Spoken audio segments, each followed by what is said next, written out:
Hello everyone, this is Pranav Kumar Singh and you are watching Academy for CSE. Friends, आज मैं आप लोगों के साथ कुछ महत्वपूर्ण बातें साझा करना चाहता हूं। बहुत दिनों से सोच रहा था कि आप लोगों के साथ अपनी कुछ बातें को साझा करूंगा, शेयर करूंगा, लेकिन क्या है कि थोड़ा सा अपने शैक्षणिक कार्यों की अति व्यस्तता के कारण ऐसा नहीं हो पा रहा था। तो काफ़ी दिनों के बाद आज थोड़ा मुझे समय मिला है, तो मैं सोच रहा हूँ कि आप लोगों के साथ कुछ महत्वपूर्ण बातें को साझा करूँ। आज हम लोग 67वीं बीपीएससी से संबंधित मुख्य रूप से बातें करेंगे।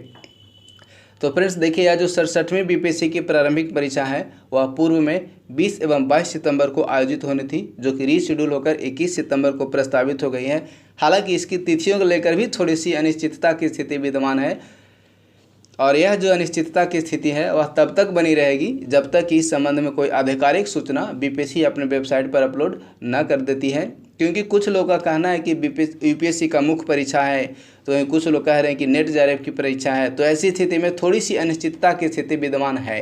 हालांकि जो न्यूज़पेपर में सर्कुलेट हुआ था कि 21 सितंबर को प्रारंभिक परीक्षा आयोजित करवा ली जाएगी, तो आप लोग 100% मानकर चलिए कि 21 सितंबर को प्रारंभिक परीक्षा आयोजित करवा ली जाएगी। और इस संबंध में सूचना 1 से 2 दिन के अंदर बीपीएससी अपनी वेबसाइट पर अपलोड कर देगी। क्योंकि इस संबंध में बातें काफ़ी आगे बढ़ गई हैं। कई कई ज़िले तो ऐसे हैं जहां सेंटर अलॉट तक हो गया है। तो फ्रेंड्स, अब हम लोग यदि 67वीं बीपीएससी की प्रारंभिक परीक्षा को देखें तो इसके प्रश्नों को मुख्य रूप से 2 सेक्शन के अंतर्गत अभी तक के ट्रेंड एनालिसिस के आधार पर हम लोग डिवाइड कर सकते हैं, मेजर सेक्शन और माइनर सेक्शन। यदि मेजर सेक्शन की बात करें तो 4 पेपर मुख्य रूप से मेजर सेक्शन के अंतर्गत आते हैं: इतिहास, सामान्य विज्ञान, समसामयिकी और Bihar special, history, science, current affairs and Bihar special. और इन जो 4 सेक्शन हो गए, इनसे लगभग 100 से 110 प्रश्न आपको कवर हो जाएंगे। इसके बाद अब माइनर सेक्शन पर आइए, यानी कि पॉलिटी, ज्योग्राफी, इकोनॉमी और मैथ्स। लगभग 30 से 40 प्रश्न आपको इससे कवर होंगे। यानी कि आप मेजर सेक्शन को खूब अच्छे से कर लेते हैं तो आपकी प्रारंभिक परीक्षा में सफलता की दर बढ़ जाएगी। हाँ, आप लोग यह ज़रूर प्रयास करें कि अब जो 15-16 दिन का जो समय आपके पास बचा हुआ है, इसमें कम से कम एक टेस्ट सीरीज को डेली सॉल्व करिए। टेस्ट सीरीज को सॉल्व करने से क्या होगा ना कि आपको यह पता चल जाएगा कि आपका वीक सेक्शन कौन है और आपका स्ट्रॉन्ग सेक्शन कौन है। जो भी सेक्शन आपका वीक होगा उस पर थोड़ा और ज़्यादा ध्यान दीजिए, और जो सेक्शन आपका स्ट्रॉन्ग है उसको थोड़ा कम रिवीजन करिए तो भी चलेगा। लेकिन जितना मैक्सिमम आप रिवीजन करिए। अब आप नए नए पाठ्य पुस्तकों को नहीं पढ़ना है, बिल्कुल भी नए से पुस्तकों को नहीं पढ़ना है। अब आप सिर्फ आपको यह काम करना है कि जितना अभी तक आप लोगों ने पढ़ लिया है उसको मैक्सिमम रिवीजन करिए, और इस परीक्षा में जितना आप मैक्सिमम रिवीजन करेंगे उतना ही इस परीक्षा में आपको सफल होने की दर बढ़ती जाएगी। तो फ्रेंड्स, आप जैसे कई लोग होंगे जो 67वीं बीपीएससी की प्रारंभिक परीक्षा में शामिल हुए होंगे, यानी कि 8 मई को एग्ज़ाम दिए होंगे। और हालांकि कुछ लोग ऐसे भी होंगे जो किसी कारणवश 8 मई को एग्ज़ाम में शामिल नहीं हो पाए होंगे। तो आप दोनों छात्रों से मैं यही कहना चाहूँगा कि इस परीक्षा में सफलता प्राप्त करने के लिए दिन रात मेहनत करिए। सफल होने के लिए आपको जो भी करना पड़े उसे करिए, क्योंकि परीक्षा में सफल होकर आप स्वयं के साथ साथ स्वयं ही आपको सिर्फ खुशी नहीं मिलेगी, आप अपने उन माता पिता के चेहरे पर भी खुशियाँ ला पाएंगे जो दिन रात इसी उम्मीद के साथ मेहनत कर आप कमा कर आपको पैसे भेज रहे हैं कि एक दिन मेरा बच्चा या मेरी बच्ची का रिजल्ट आएगा। वो आपकी खुशियों के लिए, सिर्फ और सिर्फ आपकी खुशियों के लिए अपनी इच्छाओं का परित्याग कर रहे हैं। तो फ्रेंड्स, यही वह समय है जब आप अपनी वर्षों की आकांक्षाओं को प्राप्त कर सकते हैं।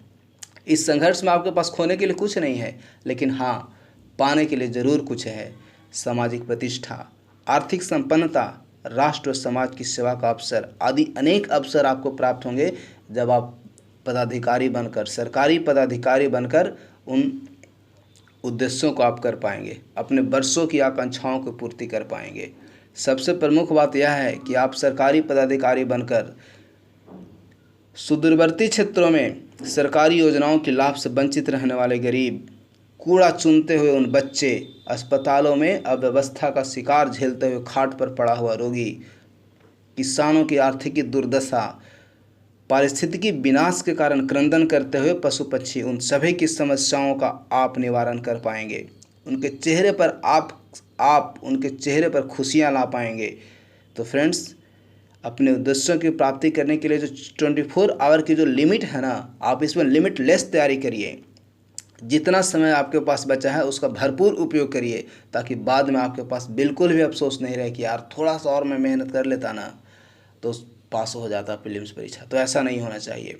यदि 67वीं बीपीएससी की प्रारंभिक परीक्षा किसी कारणवश रुक जाती है तो लगभग 6 से 8 महीने का आपको वेट करना पड़ेगा और आप अपने उन फ्रेंड्स से काफ़ी पीछे निकल चुके होंगे जो कि 67वीं बीपीएससी की प्रारंभिक परीक्षा पास करेंगे।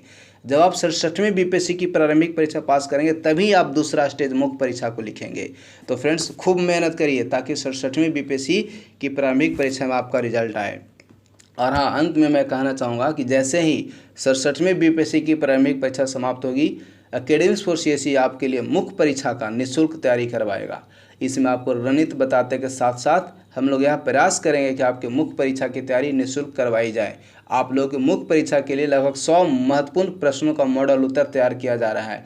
इसके साथ साथ हम लोग यूट्यूब चैनल पर नियमित रूप से सामान्य अध्ययन के दोनों प्रश्न पत्र पेपर 1 और पेपर 2 दोनों का वीडियो अपलोड करेंगे। लेकिन हाँ, इसके लिए ज़रूरी है फ्रेंड्स कि आप 67वीं बीपीएससी की प्रारंभिक परीक्षा में पास होइए, क्योंकि 67वीं बीपीएससी की प्रारंभिक परीक्षा में पास होंगे तो ही आपको मुख्य परीक्षा लिखने का अवसर मिलेगा। तो अंत में मैं फिर यही आपसे कहना चाहूँगा कि खूब मेहनत करिए। जो लिमिट है 24 आवर्स की, उसमें लिमिट लेस तैयारी करिए ताकि आपको कोई भी बाद में अफसोस ना हो कि थोड़ा सा और मेहनत कर लेता तो मैं 67वीं बीपीएससी की प्रारंभिक परीक्षा पास होता। तो खूब मेहनत करिए। बहुत बहुत धन्यवाद।